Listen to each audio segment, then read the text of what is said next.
सभी साथियों को नमस्कार। साथियों, एक मैं अनाउंसमेंट करने वाला हूँ आप सभी इंग्लिश लवर वालों के लिए। और मैं बता दूँ, अगर आप फ्री में इंग्लिश ग्रामर आप पढ़ना चाहते हैं, A to Z चैप्टर पढ़ना चाहते हैं, वो भी फ्री में, तो बस आज से आप बने रहिए। इसी चैनल पे आपको प्रतिदिन नाइट में आपको 8 बजे वीडियो मिलेगा। बस आप बने रहिए। और आज यह पहला क्लास है। मैं इंग्लिश को बेसिक से, बिगिनिंग से, स्टार्टिंग से, फ्रॉम स्क्रैच से शुरू करने वाला हूँ। तो आप सब बस बने रहिए। और ये वादा है और ये वादा नहीं टूटेगा। मैं बेस्ट वे में अटमोस्ट एफर्ट के साथ आपको कोशिश करूंगा सिखाने का। बस आप सब बने रहिए। और इस वीडियो में हम लोग बहुत ही जो बेसिक इन्फॉर्मेशन है और जो कॉमन मिस्टेक हम करते हैं उसी पे जिक्र करने वाले हैं, उसी का चर्चा होगा इस वीडियो में। तो चलिए करते हैं स्टार्ट। तो देखिए आप सब, सबसे पहले हम इसको लिखें इंग्लिश। और मैं बता दूं कि इसमें जो एक सबसे बड़ा भूल होता है, जो नहीं होना चाहिए, वो ये होता है कि हम लोग इसमें कंफ्यूज रहते हैं। कहाँ कंफ्यूज रहते हैं? इंग्लिश जो है वो आपका लैंग्वेज है या सब्जेक्ट है। मैं कई बच्चों को सुनता हूँ यह कहते हुए कि भाई इंग्लिश सब्जेक्ट है। तो मैं तो कहूँगा कि ना बाबा ना, ऐसा सितम ना डाल, ऐसा जुल्म ना कर मेरे भाई।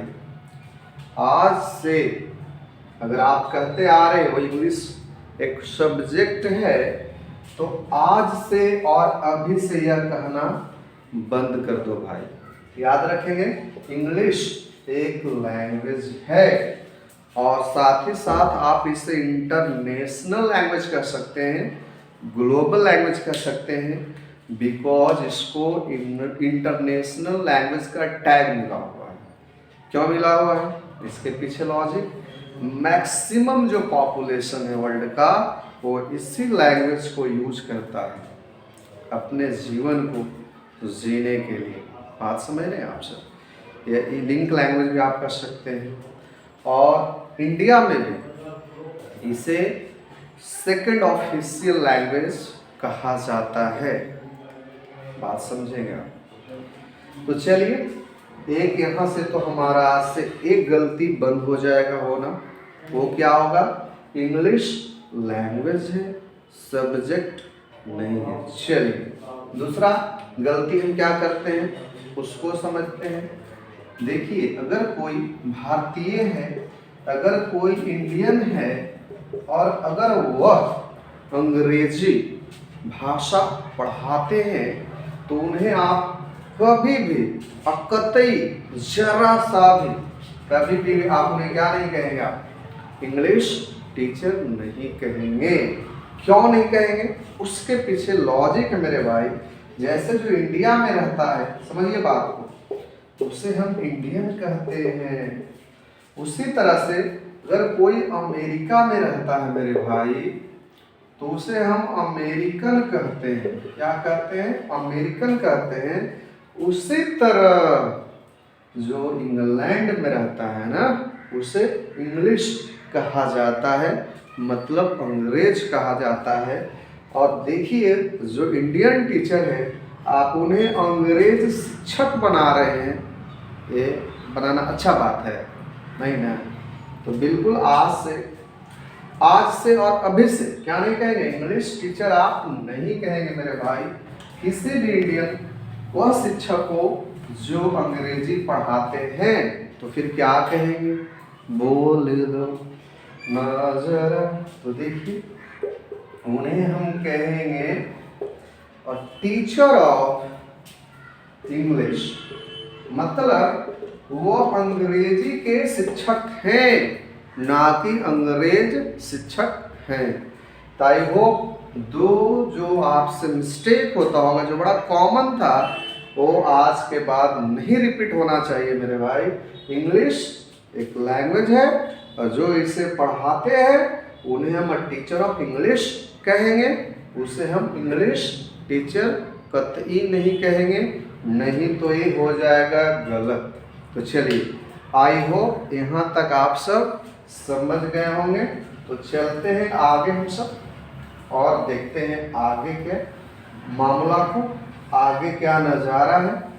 बिल्कुल आगे आज खूबसूरत नज़ारा है, बिल्कुल बवाल हो जाएगा। ऐसा ऐसा ही आज के वीडियो में इंफॉर्मेशन मिलेगा कि आपका दिल भी बल्ले बल्ले बोलेगा। चलिए देखते हैं क्या मिलेगा। हम अब शुरुआत करेंगे लेटर से, ठीक है।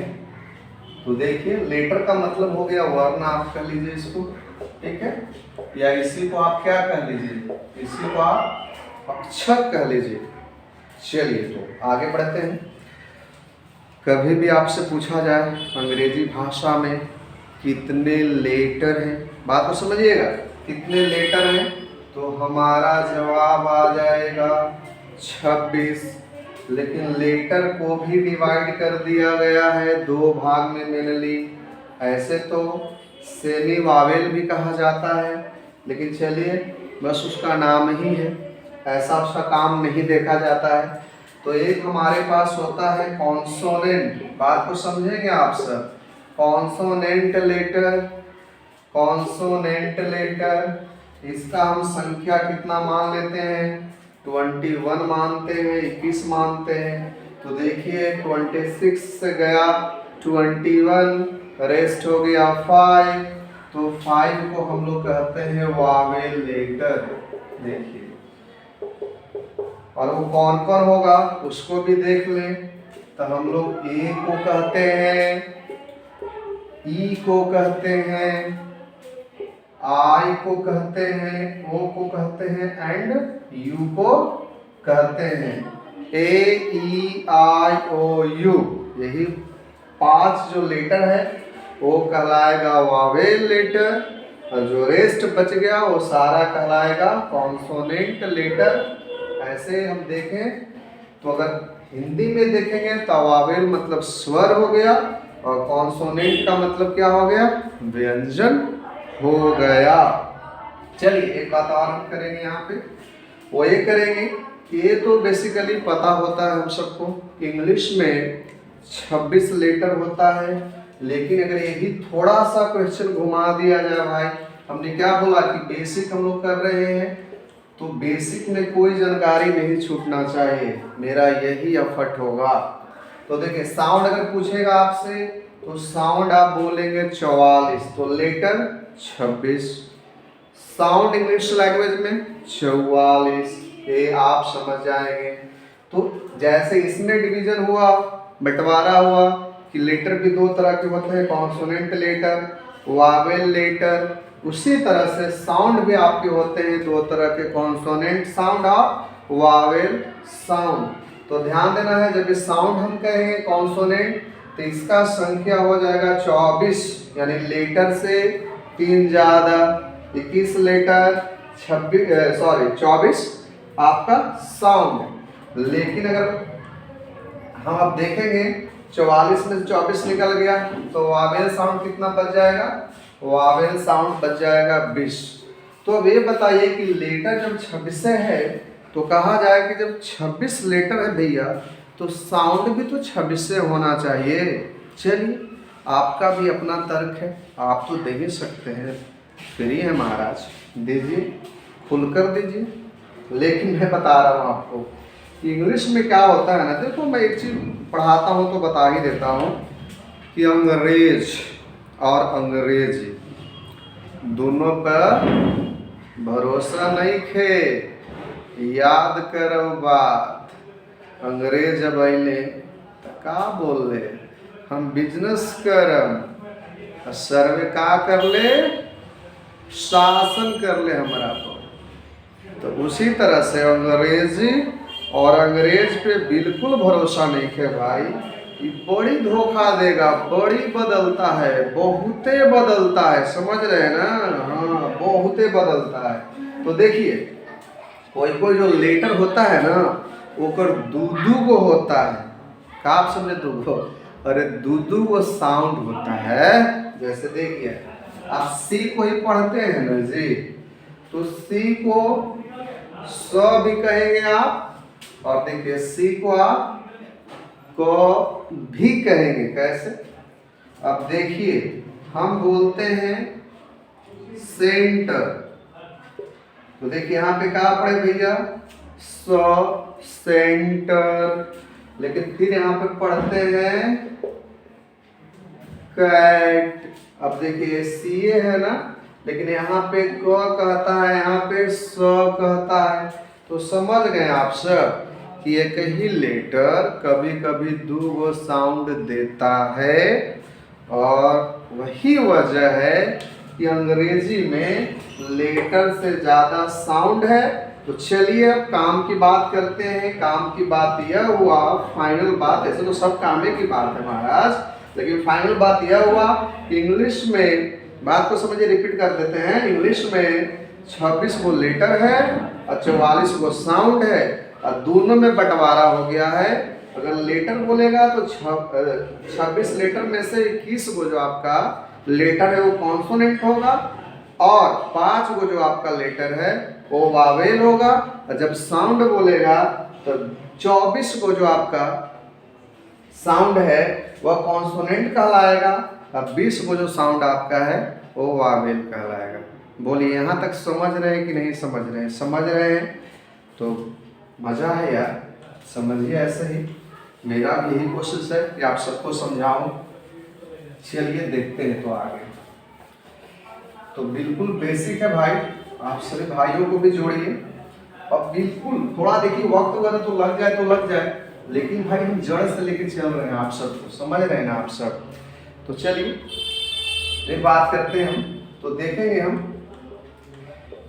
कि एक चीज़ यहाँ पे एक और आपको बहुत ही मज़ेदार चीज़ जानकारी होगा, वो ये है कि इंग्लिश लैंग्वेज में जो सबसे स्मॉलेस्ट जो यूनिट है भाई, सबसे छोटा भाग या इकाई होता है ना अंग्रेजी का, वह लेटर ही होता है। बिकॉज आप लेटर से छोटा अंग्रेजी में कुछ नहीं लिख सकते हैं। नहीं समझे आप? लेटर से छोटा आप इंग्लिश में कुछ नहीं लिख सकते हैं। तो अगर आपसे क्वेश्चन कर दिया जाए, क्वेश्चन पुट कर दिया जाए कि what is the smallest unit of English language, तो आपको बिल्कुल आंख बंद करके सीधे क्या पे टिक कर देना है? लेटर पे। कि लेटर जो है ना सबसे अंग्रेजी का छोटा वाला इकाई है, भाग है। तो सबसे बड़ा क्या हो जाएगा? तो बड़ा आपका सेंटेंस हो जाएगा।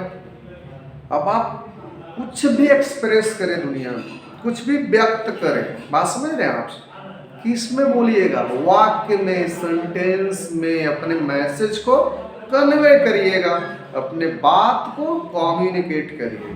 समझ रहे हैं? तो स्मॉलेस्ट अगर पूछता है तो लेटर हो जाएगा, और लेटर तो पता चला कि दो तरह का होता है, वावेल और कॉन्सोनेंट। अब देखिए यही लेटर को, अब आगे बढ़ते हैं, अगर ऑर्डर में पुट कर दिया जाए, ऑर्डर में रख दिया जाए, जो इसका अरेंज्ड फॉर्म होता है, सुव्यवस्थित जो रूप होता है, उसमें अगर कर दिया जाए, देख रहे हैं ना आप, इसी तरह से होता है ना, ये चला जाएगा जेड तक। तो ऑर्डर में हम इसको पुट कर देंगे, रख देंगे, तो पता है यह एक चीज को और जन्म दे देगा, वह कहलाएगा अल्फाबेट। क्या कहलाएगा? अल्फाबेट, जिसका हिंदी हो जाएगा वर्णमाला। ध्यान दीजिए, क्या हो जाएगा? वर्णमाला, यानी वर्णों का ये माला बन गया। ठीक है, माला समझ रहे ना? जैसे माला में कई होता है ना, अब आप फूल कह लें या फिर आप मोती कह लें, उसी तरह से लेटरों का जो माला तैयार होगा उसी को हम लोग वर्णमाला कहेंगे या अल्फाबेट कहेंगे। एक गलती हम सब यहाँ भी करते हैं, एक मिस्टेक हम सब क्या होता है, चलिए उसकी बात कर लेते हैं। अब ढेर लोग घुमा के पूछ देंगे कि ये बताओ भाई कि अंग्रेजी भाषा में अल्फाबेट के गो, तो बहुत ही लोग सोचते समझते नहीं है, जवाब दे देते हैं 26 गो। अरे महाराज आप ही बताइए, 26 वो लेटर न है, अल्फ़ाबेट कहाँ है? अल्फ़ाबेट तो एक गो है, तो अल्फ़ाबेट आज से बताना है एक गो और लेटर 26 गो होता है और साउंड आपका 44 गो 44। समझ में आ गया? तो अब ध्यान देना है कि लेटर को ऑर्डर में रखिएगा ना, लेटर को ऑर्डर में रखिएगा तब ही वो अल्फ़ाबेट कहलाएगा। अगर ऑर्डर में ना रखिएगा, मान के चलिए कहिएगा कि हमर मर्जी ना रख, हम रखम ए के बाद सी, हम रखम सी के बाद ई के बाद हम रखम ओ, तो रख कोई दिक्कत ना है। लेकिन एकरा कतई भी जरा सा भी अल्फ़ाबेट ना कह सकते हैं आप, ना तो कहेंगे तो हो जाएगा रॉन्ग। बात समझ लीजिए। तो लेटर जब ऑर्डर में रखा जाएगा तभी वर्णमाला होगा, तभी वो कहलाएगा अल्फ़ाबेट। तो समझ में आ गया कि लेटर सबसे छोटा इकाई होता है और यह 26 होता है। 26 को जब ऑर्डर में हम रख देते हैं तो वो अल्फ़ाबेट हो जाता है और अल्फ़ाबेट होता है एक, 26 नहीं कहना है। समझ रहे हैं आप सब? अब अल्फ़ाबेट पे अगर आ ही गए हैं तो थोड़ा सा एक जानकारी और लेते चलें, क्योंकि मैंने पहले ही बताया है कि आज फर्स्ट वीडियो है और आज इसमें छोटा छोटा ही हम टॉपिक डिस्कस करेंगे, लेकिन बड़ा इम्पॉर्टेंट वाला करेंगे। मतलब छोटा रहेगा लेकिन उसका इम्पोर्टेंस बड़ा रहेगा। चलिए देखते हैं, आगे बढ़ते हैं हम सब। देखिए, एक तो आप अभी देखें कि अल्फ़ाबेट और दूसरा आपने देखा अल्फ़ाबेट्स, थोड़ा एस लगा दिए। तो देखिए दोनों में बड़ा अर्थ हो गया। मैं अब एक चीज़ और आपको बताता हूँ कि जनरली क्या होता है कि जो दुनिया में एक चीज़ होता है उसको प्लूरल नहीं बनाया जाता है। जैसे अब इंडिया, ताजमहल, गंगा, एगो ना, तो ये सब दुनिया में जो एगो होता है जनरली वो प्रॉपर में आता है। प्रॉपर नाउन की थोड़ा बात कर देते हैं हम, प्रॉपर में आता है और उसको प्लूरल बनाने की ज़रूरत ही नहीं, का वो है ही नहीं दुनिया में दूसरा उसका, तो एक है तो सिंगुलर रहेगा। तो जब अल्फ़ाबेट एक ही को होबे करता है लैंग्वेज में तो इसको प्लूरल तो बरियरी ना बनाइएगा जी। तो सुनिए, वो नियम है। नियम क्या है वो सुनिए आप। नियम ई है, सुनिए नियम को। नियम है नहीं कुछ अनकाउंटेबल नाउन भी प्लूरल बन जाता है। तो देखो बन तो जाता है लेकिन अर्थ भी बदल जाता है। तो यहाँ भी अर्थ बदल गया। अगर जब भी आपको वर्णमाला कहना होगा तो आप एस वाला नहीं बोलेंगे, अल्फ़ाबेट ही बोलेंगे। लेकिन जब इसका अर्थ देना होगा भाषाएं, लैंग्वेजेस, तो फिर अल्फ़ाबेट्स बोलेंगे। जैसे हम कह सकते हैं, आप देखिए एग्जाम्पल कि हिंदी एंड अब बोलेंगे इंग्लिश आर डिफरेंट। देखिए हमने लिखा है डिफरेंट, डिफरेंट। अब हम बोल सकते हैं अल्फ़ाबेट या अल्फ़ाबेट्स। तो देखिए हिंदी भी आपका लैंग्वेज है, इंग्लिश भी आपका लैंग्वेज है, तो यहाँ पे अल्फ़ाबेट तो वर्णमाला होता है। हम बात किसका बात कर रहे हैं? लैंग्वेज का, भाषाएं। तो यहाँ पे हमारा गैस सही हो जाएगा। तो बात को समझेंगे, अल्फ़ाबेट सिंगल है तो इसे प्लूरल बनाने की ज़रूरत ही नहीं है। लेकिन कुछ ऐसे भी आपको नाउन मिल जाते हैं जिसका प्लूरल स्पेशल अर्थ में बन जाता है। तो यहाँ भी इसका स्पेशल अर्थ है कि प्लूरल तो जरूर बन गया लेकिन इसी का अर्थ नहीं रखा, क्योंकि इसका बनता नहीं था, बनाया गया है। बात को समझिए। और जिसका बनता है उसमें अर्थ नहीं बदलता है। जैसे देखिए, अगर आप बोले बॉय तो ठीक है, बॉय काउंटेबल है, सिंगुलर है, इसका बनेगा। अब आप कह देते हैं बॉय, तो लड़का, लड़के, अर्थ नहीं बदला क्योंकि इसका बनता है, लेकिन इसका बनता ही नहीं है। तो जिसका नहीं बनता है वैसे नाउन को अगर किसी स्पेशल अर्थ में बनाया जाता है तो ध्यान देना है कि वो नंबर तो बदल जाएगा, प्लूरल तो हो जाएगा, लेकिन अर्थ भी बदलेगा। नंबर के साथ साथ अर्थ भी बदलेगा। लेकिन जिसका बनता है प्लूरल वो उसका सिर्फ नंबर बदलता है, अर्थ नहीं बदलता है। बोलिए यहाँ तक आप लोग समझ रहे हैं कि नहीं समझ रहे हैं? इसको बताइए आप। तब तक थोड़ा पानी पी लेते हैं। चलिए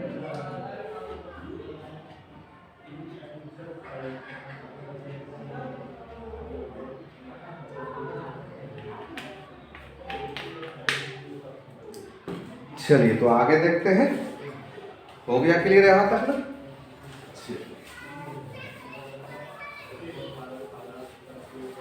अब हम यह बताने वाले हैं आप सबको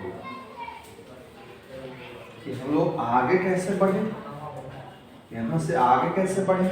ऐसे बात तो हम लोग को सेंटेंस तक करना है, लेकिन बढ़ते हैं। देखिए अब ये हमें कहना है कि देखिए जब लेटर ग्रुप बनाता है ना, जब लेटर ग्रुप बनाएगा, ध्यान दीजिएगा, तो हमें वर्ड प्राप्त होगा। लेकिन W को वर्ड मानिए, L फॉर लेटर और W फॉर वर्ड। जब वर्ड आपका ग्रुप बनाएगा ना, तो फिर हमें क्या प्राप्त हो जाएगा, सेंटेंस हो जाएगा। आपको समझेंगे आप, मतलब लेटर से हम वर्ड निर्माण करेंगे और वर्ड से हम क्या निर्माण करेंगे, सेंटेंस निर्माण करेंगे। यही फंडा है, यही तरीका है फॉर्मेशन का निर्माण करने का। जैसे देखते हैं, अभी हम सब देखें ना, A to Z लेटर है जो कितना है, 26 को। A to Z में 26 को लेटर आएगा। अब हमें कोई भी वर्ड बनाना होगा, बनाइए। जैसे प्यारा इंडिया हम बनाते हैं, अब मुझे इंडिया लिखना होगा, तो देखिए इंडिया का भी एक स्पेलिंग होता है, तो हमने आई ले लिया, फिर हमने क्या ले लिया, एन को ले लिया, फिर किसको ले लिया, डी को ले लिया, फिर आई को, फिर ए को। अब देखिए इंडिया का राइट स्पेलिंग है ना, मतलब जैसे इंडिया लिखा जाता है हमने वैसे ही लिखा है, सही ऑर्डर में लिखा है, और इसका अर्थ आ रहा है कि इंडिया को हम इंडिया कहेंगे या फिर भारत कहेंगे। बात को समझेंगे, तो इसका अर्थ आ रहा है, तो जो मीनिंगफुल हो जाएगा गुरु, ये भी ध्यान देना रहता है कि मीनिंगफुल होना चाहिए अरेंजमेंट लेटर का। तो देखिए मीनिंगफुल अगर हो गया, मीनिंगफुल हो गया तो यह वर्ड कहलाएगा। लेकिन अगर इंडिया को मान के चलते हम ऐसे कर देते, हम यहाँ पे ऐसे कर देते, तो देखिए जितना लेटर इसमें है उतना ही लेटर इसमें है। बात को समझेगा, दोनों में बराबर लेटर है, लेकिन देखिए कहने की स्पेलिंग यानी लेटर का ऑर्डर गलत हो गया, तो यही आपका स्पेलिंग एरर हो जाता है। तो ये इंडिया नहीं, मतलब ये इंडिया सही नहीं माना जाएगा। अभी क्यों नहीं माना जाएगा, कि ये मीनिंगलेस है, इसका अर्थ नहीं आ रहा है, और जब अर्थ नहीं आ रहा है तो वर्ड कैसा। तो ध्यान देना है कि लेटर से वर्ड तो बनेगा, लेकिन लेटर का जो अरेंजमेंट होगा, लेटर को जो आप व्यवस्थित करेंगे वर्ड को निर्माण करने में, वह सही ऑर्डर में होना चाहिए, सही क्रम में होना चाहिए, तब जाकर वह वर्ड बनाएगा। न तो देखिए लेटर तो हमने दोनों में बराबर दिया है, लेकिन सही ऑर्डर नहीं रहेगा तो फिर गलत हो जाता है, वही एरर में आ जाता है। कुछ और हम देखते हैं, जैसे अगर हम देखते हैं, अगर हमें प्ले लिखना है, देखिए प्ले, तो देखिए इसका मीनिंग आता है कि प्ले मतलब खेलना। तो देखिए इसका मीनिंग आया, ये एक वर्ड निर्माण हो गया, वर्ड निर्माण हुआ ना, क्योंकि लेटर का ग्रुप है, सही ग्रुप है, क्योंकि इसका अर्थ आ रहा है। तो अभी हम प्ले का मतलब खेलना बोलेंगे। और अलग बात हो गया कि वर्ड में इसको क्रिया कहा गया है, वर्ब कहा गया है, वो तो हम बताएंगे, अभी वहाँ नहीं जाना है। कम से कम वर्ड तो है ना, वर्ड किस लिए है, क्योंकि इसका अर्थ आ रहा है, इसको सही क्रम में रखा गया है। लेकिन मैं यही प्ले को ऐसे कर दूँ, चलिए लेटर दोनों में बराबर है, अब ऑर्डर सही नहीं है, तो जब ऑर्डर सही नहीं है तो ये तो वर्ड नहीं कहलाएगा। तो बात समझ में आया कि लेटर वर्ड तो जरूर बनाएगा नहीं, लेटर का ग्रुप, लेटर का, फिर से सुनिए, लेटर का ग्रुप वर्ड जरूर बनाएगा, लेकिन कब, जब सुव्यवस्थित होगा तब, जब राइट ऑर्डर में होगा तब। अगर रॉन्ग ऑर्डर में होगा तो फिर वो वर्ड कहलाएगा ही नहीं। बात समझ रहे हैं, क्योंकि वो मीनिंगलेस हो गया ना। चलिए फिर थोड़ा सा हम लोग बात करते हैं वर्ड पे। इतना तुझे समझ गए कि लेटर से ही हम वर्ड बनाते हैं।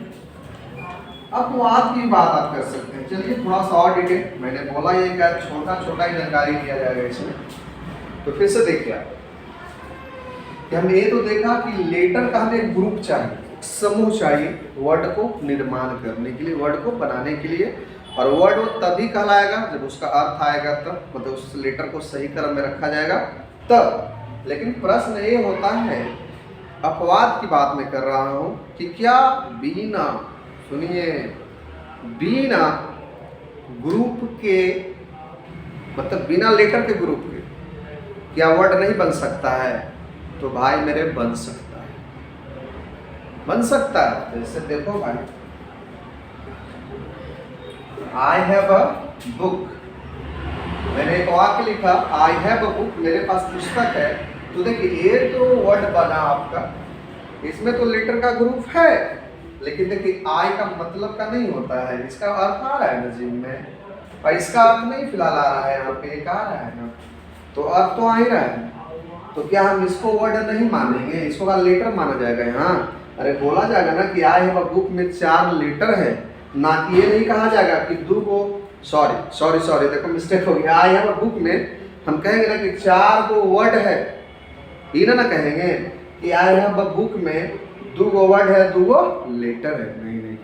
तो अपवाद स्वरूप ये बताया गया भाई कि कभी कभी एक आध लेटर भी वर्ड का काम कर सकता है अगर उसका अर्थ आता है तो। लेकिन ऐसे आप देखेंगे सामान्य अर्थ में देखेंगे तो वर्ड को जब भी बनाना होगा, शब्द को जब भी बनाना होगा, तो लेटर का ग्रुप आपको चाहिए ही चाहिए, उसका जरूरत पड़ेगा। क्लियर हो गया? समझ में आ रहा है ना कि कभी कभी एक लेटर भी एक वर्ड हो सकता है, लेकिन ऐसा अपवाद है, कम मिलेगा ना। लेकिन वर्ड में लेटर का ग्रुप होना ही होना है, अपवाद को छोड़ करके। अब देखिए यहाँ पे मैंने वर्ड पे कुछ और चर्चा करना चाहा शब्द पे। वो ये कहा कि देखो भाई अंग्रेजी में टोटल आपको 8 ही तरह के वर्ड मिलेंगे और उसी का नाम दे दिया गया है पार्ट्स ऑफ स्पीच, जो मैं ये सब बेसिक बताने के बाद शुरू करूंगा। जो नाउन हो जाएगा, प्रोनाउन हो जाएगा, एडजेक्टिव आपका हो जाएगा, वर्ब हो जाएगा, एडवर्ब हो जाएगा आपका, प्रीपोजिशन होगा, कंजंक्शन होगा आपका और इंटरजेक्शन होगा। इस तरह से हम लोग कितना non pronoun, adjective, verb, adverb, preposition, conjunction, interjection, तो यही तो हम जितने भी इंग्लिश में वर्ड पढ़ ले, जितना भी शब्द पढ़ ले मेरे भाई, वो शब्द का नाता कहीं ना कहीं इसी 8 से होगा।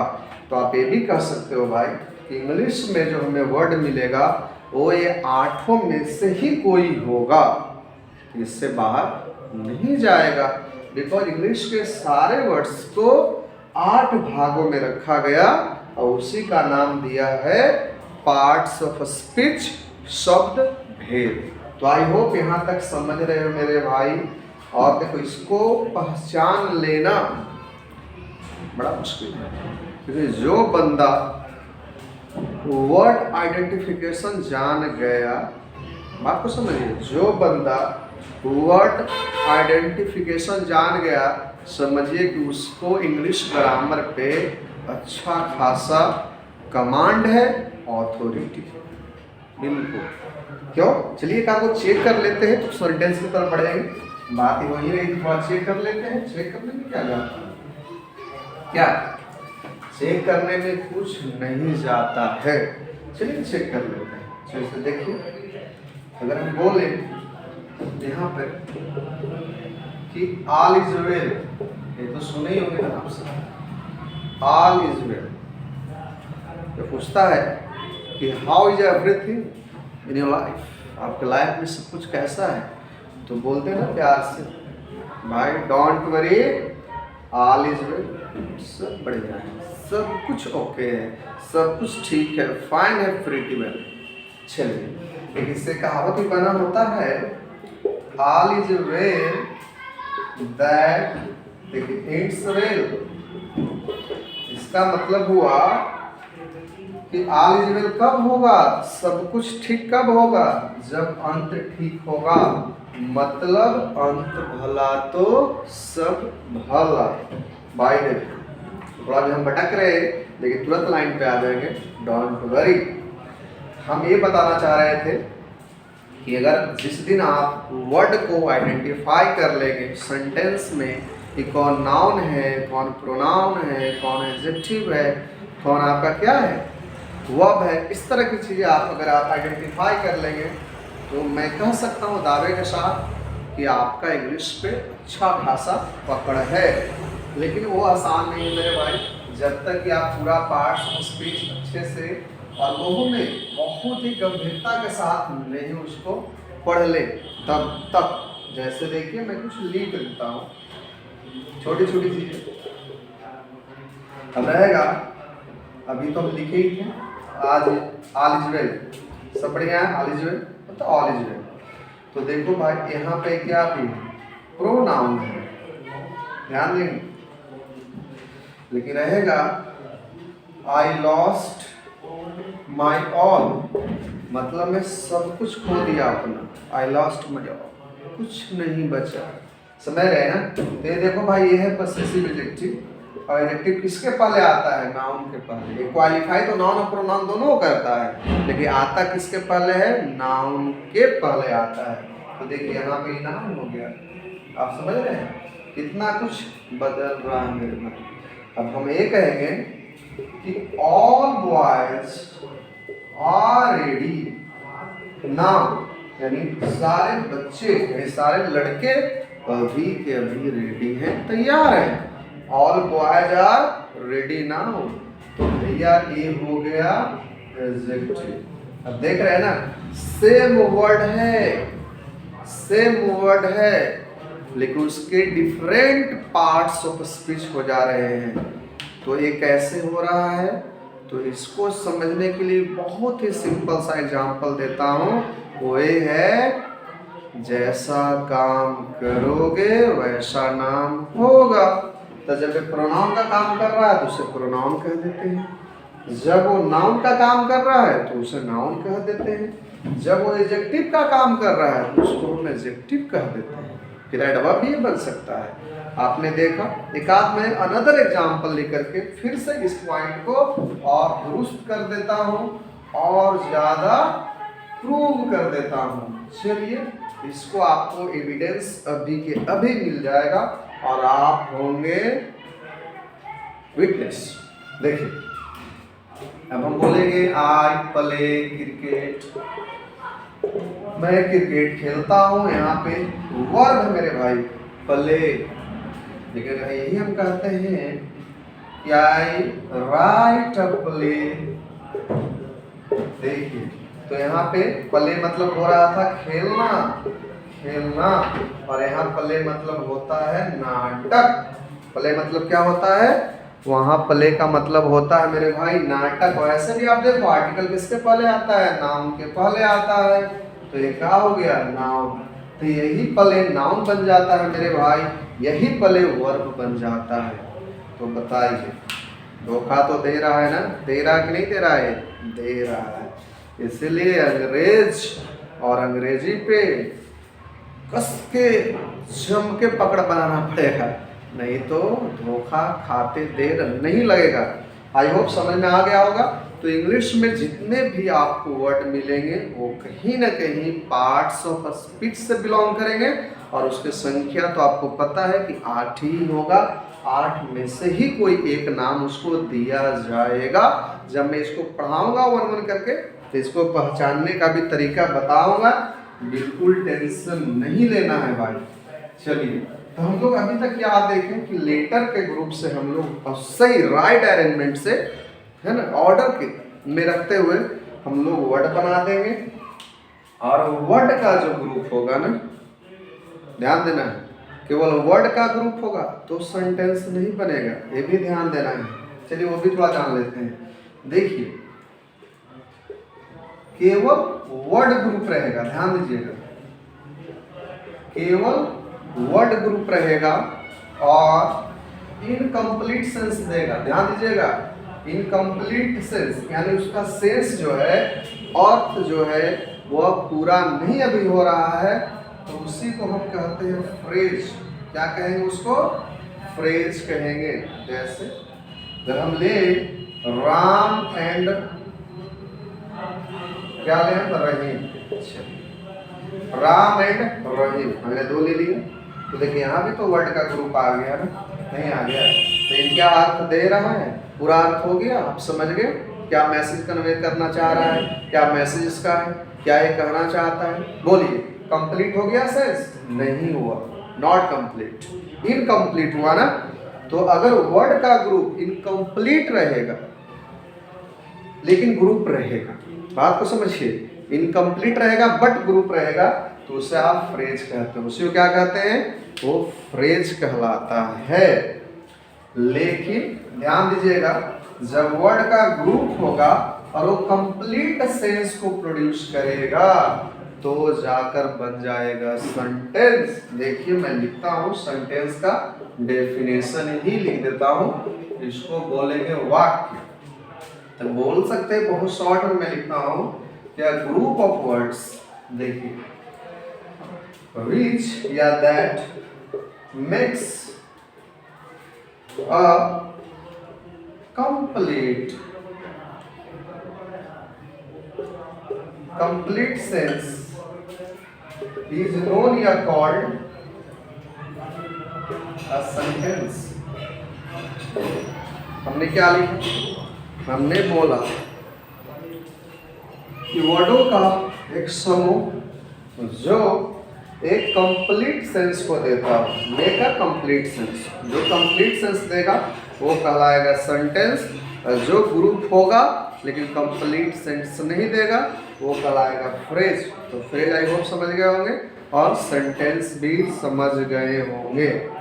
जैसे देखिए फिर से मैं बातें कर लेता हूँ, क्या दिक्कत है? बात कर लेने से दिल हल्का हो जाता है, इसलिए बात करने में बिल्कुल संकोच नहीं रखना है। चलिए देखिए, अगर मैं बोलूं राम एंड फिर से लेता हूं मैं रहीम, तो यहाँ पे अभी क्या हो गया? फ्रेज हो गया, क्योंकि वर्ड ग्रुप है लेकिन अर्थ नहीं देता है।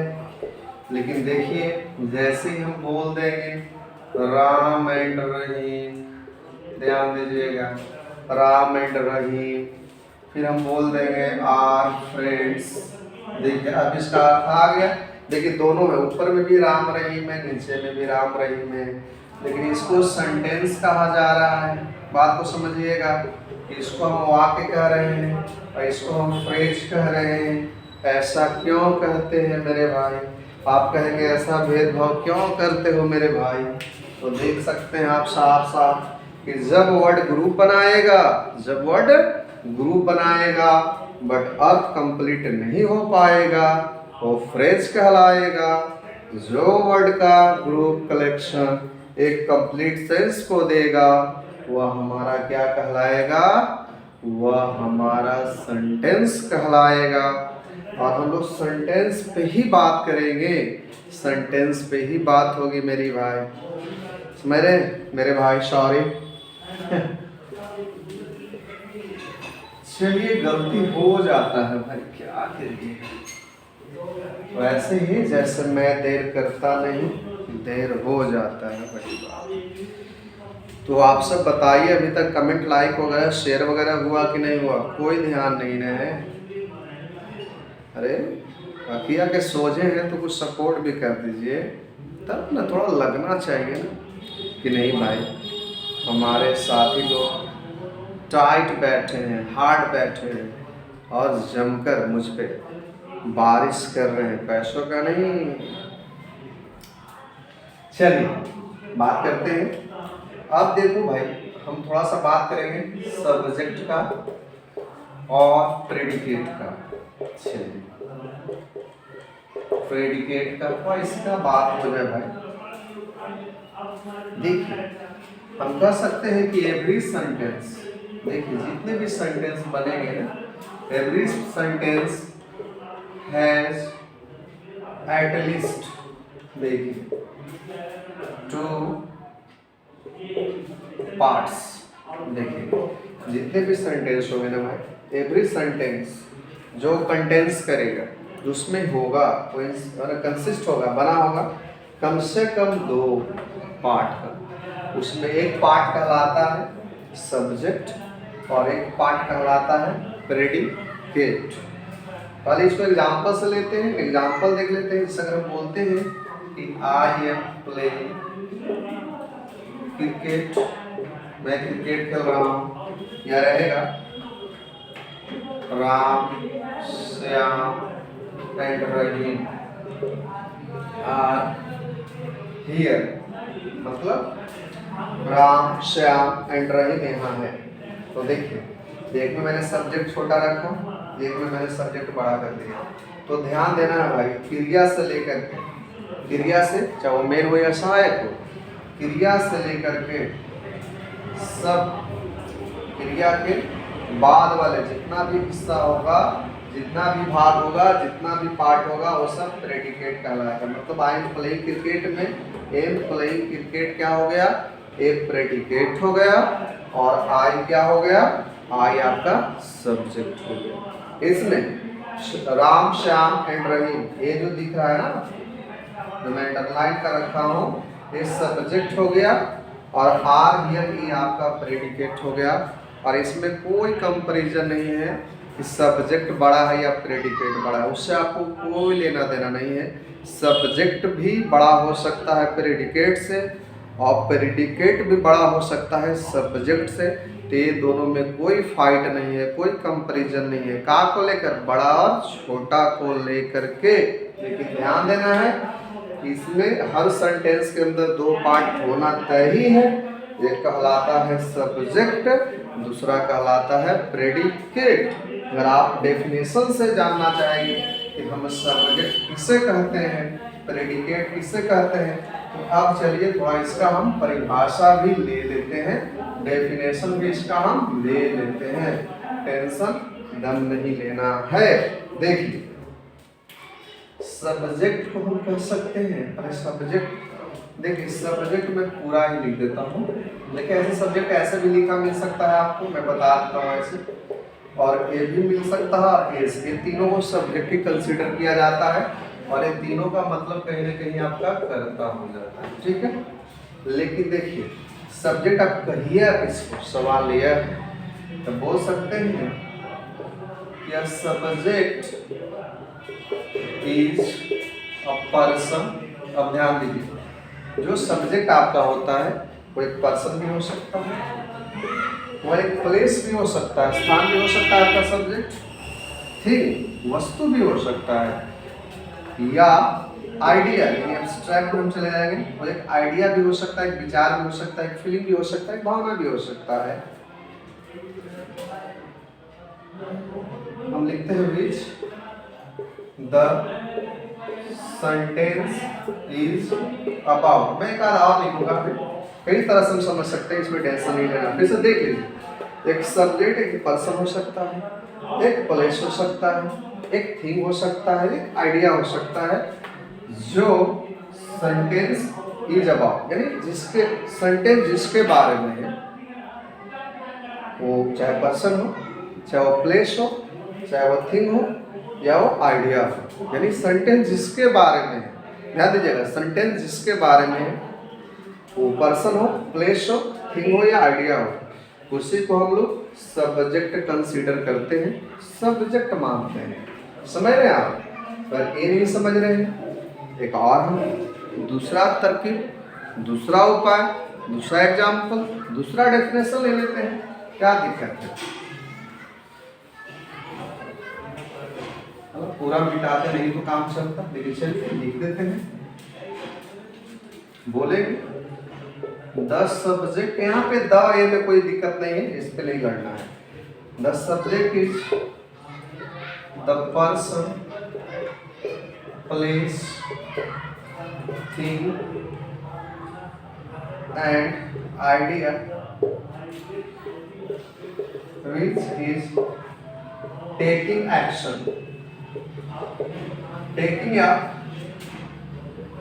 performing an action। दूसरा हम ये भी कह सकते हैं कि जो सब्जेक्ट है, कोई पर्सन हो सकता है, कोई स्थान हो सकता है, कोई थिंग वस्तु हो सकता है, या कोई आइडिया हो सकता है, जो एक्शन को कर रहा है, मतलब सब्जेक्ट को डूअर कहा जाता है। डू मतलब करना और डूअर मतलब करने वाला। जैसे टीच मतलब पढ़ाना, टीचर मतलब पढ़ाने वाला। जैसे ड्राइव मतलब चलाना, ड्राइवर मतलब चलाने वाला। और उसी तरह से कुछ और है, लेकिन हाँ गलती से एक दो में नहीं। जैसे कुक, कुक मतलब पकाना, कुकर मतलब पकाने वाला ना। कुक ही होता है पकाना भी और पकाने वाला भी। कुकर तो बर्तन हो जाता है, पोट हो जाता है, वो यूटेंसिल हो जाता है। बात को समझेंगे? तो देख सकते हैं आप कि सब्जेक्ट कौन है। सब्जेक्ट वह व्यक्ति है, सब्जेक्ट वह जगह है, सब्जेक्ट वह वस्तु है, सब्जेक्ट वह आइडिया है जो एक्शन को, जो काम को कर रहा हो, परफॉर्म कर रहा हो, ले रहा हो। या दूसरे अगर हम कहें डिफिनेशन में तो यह कह सकते हैं कि सब्जेक्ट वह व्यक्ति, वस्तु या स्थान या विचार है जिसके बारे में सेंटेंस है, वही हमारा सब्जेक्ट कहलाता है। समझ में आ रहा है आप सबको? जैसे एग्जाम्पल हम लेते हैं और उसमें देखते हैं। एग्जाम्पल से भी हम लोग थोड़ा सा इसको समझ लेते हैं, टेंशन नहीं लेना है। हमने क्या बोला है, ये पहला ही वीडियो है, इसमें हम लोग छोटा छोटा टॉपिक ही ले रहे हैं, लेकिन उसके बारे में हमें डिटेल से जानना है कि हम गलती कहाँ कर देते हैं, हम क्यों नहीं आइडेंटिफाई कर पाते हैं, क्यों नहीं सेंटेंस को अंडरस्टैंड कर पाते हैं हम कंप्लीटली, डीपली, केयरफुली। तो उसी पर हम बात कर रहे हैं। जैसे हम देखते हैं ना, अब बोलेंगे कि राम प्लेज क्रिकेट, तो देखिए यहाँ पे खेलना एक काम हो रहा है कि नहीं हो रहा है कि राम प्लेज क्रिकेट। तो भैया कौन खेलता है, या खेलने वाला एक्शन कौन ले रहा है? क्या राम क्रिकेट ले रहा है या राम? तो राम ले रहा है, तो एक डूअर हो गया ना जी। तो जो काम को करता है वही कहलाता है सब्जेक्ट। बात को समझिएगा। और एक हम और कह सकते हैं कि राम इज रेडी। अब बताइए, इसमें राम एक्शन तो नहीं ले रहा है, लेकिन ये जो सेंटेंस है, रेडी वाली बात हो रहा है कि तैयार है किसके बारे में। तो हमने क्या बोला था कि सब्जेक्ट वह व्यक्ति, वस्तु, स्थान, आइडिया हो सकता है जिसके बारे में सब्जेक्ट, जिसके बारे में सेंटेंस है। तो देखिए ये जो सेंटेंस है रेडी वाला, राम इज रेडी, तो किसके बारे में सेंटेंस है? राम के बारे में ना सेंटेंस है जी कि राम तैयार है। तो दो तरह से आप पकड़ सकते हैं कि सेंटेंस जिसके बारे में होता है वो क्या कहलाता है? सब्जेक्ट। या जो काम को करता है, जो एक्शन को लेता है, परफॉर्म करता है, वही क्या कहलाता है? सब्जेक्ट। और इसमें एक और इंटरेस्टिंग बात आएगा, वो क्या आएगा उसको देखते हैं थोड़ा। आप लोग जल्दी जल्दी कमेंट वगैरह करिए, शेयर वगैरह कर दीजिए अपने साथियों के साथ, अगर नहीं किए हैं तो। अब बस 1 मिनट दीजिए, थोड़ा सा हम पानी ले लें। जल ही जीवन है ना, थोड़ा सा ले लेते हैं इसको।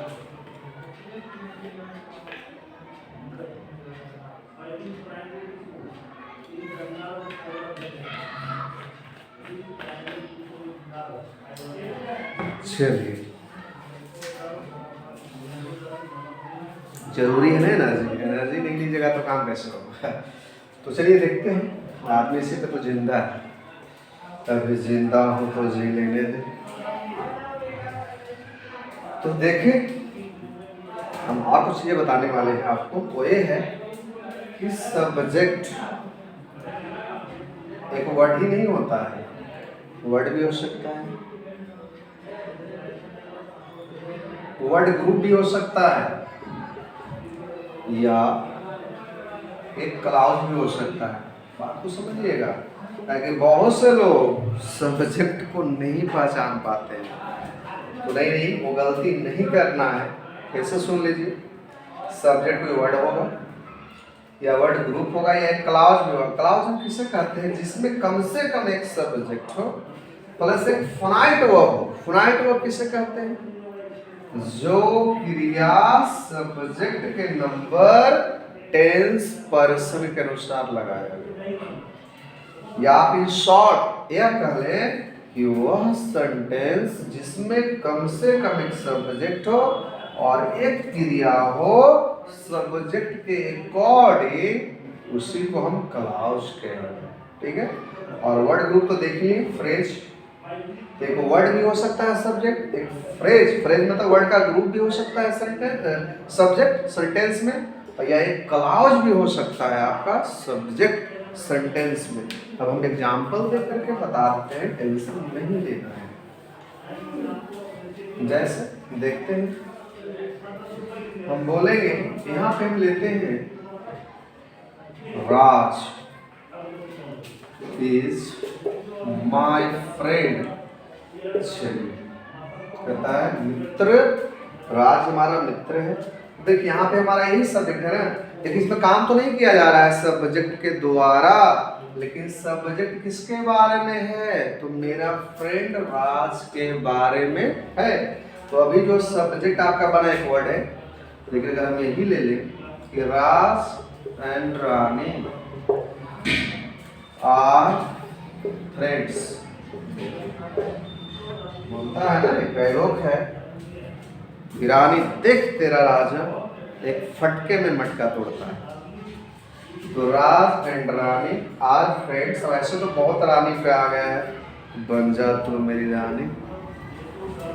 हाँ, तो राज एंड रानी आर फ्रेंड्स। तो यहाँ पे देखिए सब्जेक्ट के दोनों है, हमारा फ्रेज हो गया, ग्रुप हो गया, और एक हम ये भी बोल सकते हैं ना, देखिए the boy who is going is my friend. अब देखिए क्या कह दिया, बोल दो नजर, क्या कह दिया भैया, क्या कह दिया हो कि बवाल हो गया। देखिए the boy who is going is my friend, मतलब देखिए फ्रेंड्स हो गया, क्लाउज हो गया ने। क्लाउज इसलिए कहा जा रहा है कि इसमें एक सब्जेक्ट भी है और उसके अनुसार एक क्रिया भी है। तो the boy who is going, वह लड़का जो जा रहा है, इज माई फ्रेंड, वह मेरा मित्र है, मेरा दोस्त है, मेरा साथी है। एक क्लाउज हुआ और एक यहाँ तक सब्जेक्ट माना जाएगा। अगर आपसे कहा जाएगा सब्जेक्ट और प्रेडिकेट को डिफरेंशिएट करने के लिए, अलग करने के लिए, तो द बॉय इज गोइंग तक सब्जेक्ट आपको लगाना होगा मेरे दोस्त, और इज माई फ्रेंड आपको प्रेडिकेट लगाना होगा।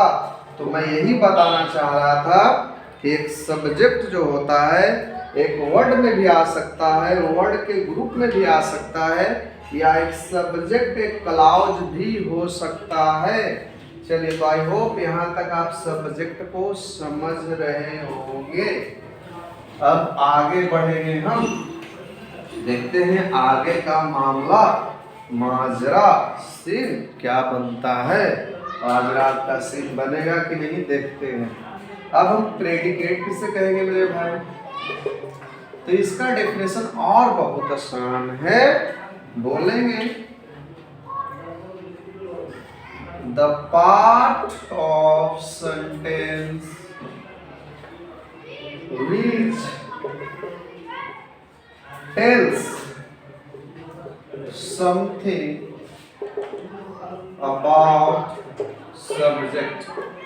तो देखिए इसको समझ लीजिए, कह रहा है कि प्रेडिकेट सेंटेंस का वह भाग है, वह हिस्सा होगा जो सब्जेक्ट के बारे में कुछ कहेगा, या ये कह सकते हैं कि सब्जेक्ट के बारे में जो कुछ भी कहा जाए, whatever is said about subject is known as predicate, or we can say whatever is said about subject is called predicate or known as predicate।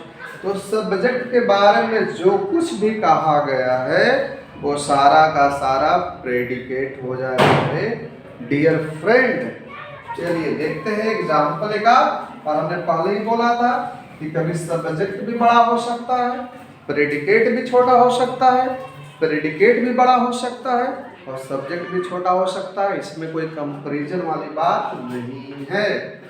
ऐसे हम बोलेंगे कि आई हैव बीन रीडिंग, मैं पढ़ता आ रहा हूँ। अब हम कहते हैं सिंस मॉर्निंग, मैं सुबह से पढ़ते आ रहा हूँ। तो देखिए सेंटेंस किसके बारे में है, या किसके बारे में कुछ कहा जा रहा है, तो आई के बारे में कहा जा रहा है कि आई जो है वह सुबह से मॉर्निंग से पढ़ रहा है। तो आई ही मात्र आपका सब्जेक्ट हो गया, क्योंकि यही एक्शन को लेगा, जो एक्शन को लेगा या सेंटेंस जिसके बारे में होगा वह सब्जेक्ट कहलाएगा, और बाकी सब प्रेडिकेट कहलाएगा। तो have been reading since morning, यह आपका हो जाएगा प्रेडिकेट मेरे साथी। ये क्या कहलाएगा, ये कहलाएगा प्रेडिकेट। तो आई होप कि यहाँ तक आपको सब कुछ क्लियर हो रहा होगा। चलिए मैं 2-4 आपसे प्रश्न कर देता हूँ जो आपको कमेंट बॉक्स में बताना है। चलिए आई होप सब बताएंगे। चलिए देखिए क्या क्या प्रश्न आपसे है कि अल्फाबेट और अल्फाबेट्स में क्या अंतर है। आप लोग कमेंट करके एग्जांपल दीजिए कमेंट बॉक्स में। फिर स्मॉलेस्ट यूनिट बताना है कि अंग्रेजी का सबसे छोटा वाला भाग क्या है। उसके बाद बताना है कि इंग्लिश में लेटर कितने हैं, बहुत ही बच्चा वाला प्रश्न। इंग्लिश में कुल साउंड कितने हैं, कुल लेटर कितने, इतना बताना है। साथ ही आपसे यह बताना है जो मैं अभी तक नहीं बताया हूँ कि एक जो सेंटेंस हम बनाते हैं वो सेंटेंस का मेन पार्ट क्या कहलाता है। जैसे हम जनरली देखते हैं ना, अभी हमने देखा कि एक सेंटेंस में 2 पार्ट तो जरूर होता है, एक सब्जेक्ट होता है, एक प्रेडिकेट होता है। या एक सिंपल सेंटेंस में आपका सब्जेक्ट होता है, क्रिया होता है, ऑब्जेक्ट होता है। तो जो सब्जेक्ट और क्रिया ऑब्जेक्ट है वह है सब्जेक्ट वर्ब और ऑब्जेक्ट है, वो तीनों बताना है कि सेंटेंस का मेन पार्ट कौन कहलाता है। जैसे कैसे आपको बताएगा ना कि इंग्लिश लैंग्वेज में सबसे स्मॉलेस्ट यूनिट कौन सा है, सबसे छोटा वाला भाग कौन सा है, तो आप बताएंगे। ऐसे तो बताया हुआ है, ऑप्शन तो बता ही देंगे इजी है, लेकिन एक मैं आपके लिए छोड़ रहा हूँ कि सेंटेंस में जनरली जो सब्जेक्ट वर्ब ऑब्जेक्ट की बात करते हैं तो तीनों में कौन सबसे इम्पोर्टेंट पार्ट होता है जिसके बिना हमारा सेंटेंस पूर्ण नहीं हो सकता है। चलिए ये आपके लिए मैं छोड़ रहा हूँ। उसके बाद मैं कुछ और एक देता हूँ एग्जाम्पल जिसमें आप लोग को पिक आउट करना है, जिसमें आप लोग को डिफरेंशिएट करके कमेंट बॉक्स में कमेंट करना है कि कौन सब्जेक्ट है और कौन प्रेडिकेट है। उसके बाद जो कल का क्लास होगा उसमें हम लोग फिर से सब्जेक्ट किसे कहते हैं, ऑब्जेक्ट किसे कहते हैं, कॉम्प्लीमेंट किसे कहते हैं, और उसके बाद उस सेंटेंस के 5 प्रकार होते हैं, assertive, interrogative, imperative, objective, exclamatory, या साथ ही साथ इम्फैटिक सेंटेंस। ये सारा बताइए क्या होता है। और उसके बिसाइड्स एडिशनल और हम लोग ऐड क्या करेंगे कि सिंपल सेंटेंस किसे कहते हैं, कंपाउंड सेंटेंस किसे कहते हैं, कॉम्प्लेक्स सेंटेंस किसे कहते हैं, और मिक्स्ड सेंटेंस किसे कहते हैं। तो मैं अभी 10 तरह का कल सेंटेंस बताऊंगा। फिर से बता रहा हूँ कि हम लोग असर्टिव किसे कहते हैं, इंट्रोगेटिव किसे कहते हैं, इंपरेटिव किसे कहते हैं, ऑप्टेटिव किसे कहते हैं, या एक्सक्लेमेटरी किसे कहते हैं। बिसाइड्स इसके और अलावा हम लोग बात करेंगे इम्फैटिक सेंटेंस किसे कहते हैं, सिंपल सेंटेंस किसे कहते हैं, कंपाउंड सेंटेंस किसे कहते हैं, कॉम्प्लेक्स किसे कहते हैं, और मिक्स्ड सेंटेंस किसे कहते हैं। तो ये सब आपको अगले वीडियो में मिलेगा। फिलहाल मैं अभी 2-4 आपको सेंटेंस दे रहा हूँ जिसमें आप लोग को डिफ्रेंशिएट करना है कि कौन सब्जेक्ट है और कौन प्रेडिकेट है। चलिए देखते हैं।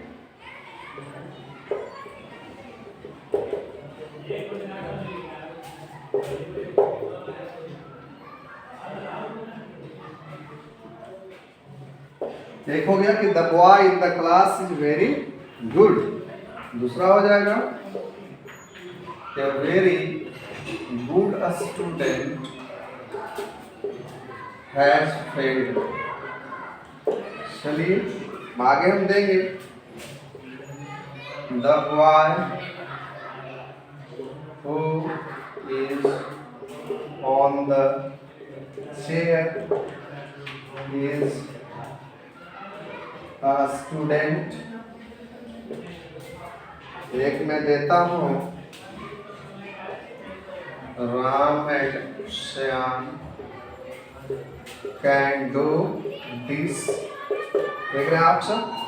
तो बस ज़्यादा नहीं, यही 4 सेंटेंस आपको दिया जा रहा है जिसमें आपको बताना है कि सब्जेक्ट इसमें कौन है और प्रेडिकेट इसमें कौन है। तो जितने भी प्रश्न किया गया है आई होप कि आप सब जल्दी जल्दी इसका आंसर कमेंट बॉक्स में करेंगे।